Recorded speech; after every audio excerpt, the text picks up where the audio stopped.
चॅनलला लाईक करा, शेअर करा आणि सबस्क्राईब करा। 12 मे 2024 रोजी 33 वर्षांनंतर 34 माजी विद्यार्थ्यांचा स्नेहमेळावा शिवणगे येथे संपन्न झाला। श्री ताम्रपर्णी विद्यालय शिवणगे येथील सन 1990-91 सालच्या माजी विद्यार्थ्यांचा स्नेहमेळावा व्ही.के. चव्हाण महाविद्यालय पाटणे फाटा या ठिकाणी संपन्न झाला। सर्वप्रथम माजी विद्यार्थ्यांचे पुष्प देऊन व मानाचा फेटा बांधून स्वागत करण्यात आले। छत्रपती शिवाजी महाराज यांच्या फोटो पूजनाने कार्यक्रमाची सुरुवात करण्यात आली।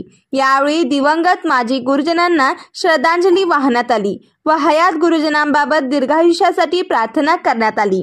माजी विद्यार्थ्यांनी गतकाळातील व सद्य परिस्थितीबाबत आपले मत व्यक्त केले। माजी विद्यार्थ्यांमधून कोणी सरकारी अधिकारी, शिक्षक, डॉक्टर, इंजिनियर, उद्योजक, प्रगतशील शेतकरी, राजकीय नेते, सामाजिक कार्यकर्ते, स्वतःचा उद्योग व साखर कारखान्यामध्ये कार्यकुशल कामगार असल्याबद्दल समाधान व्यक्त करण्यात आले। भविष्य काळामध्ये स्नेह मेळाव्याचा उद्देश गोरगरीब, होतकरू, हुशार व माजी गुरुजनांचा सत्कार हा असेल। आभार प्रदर्शन, बर्थडे व वंदे मातरमने कार्यक्रमाची सांगता करण्यात आली व स्नेहभोजन करण्यात आले।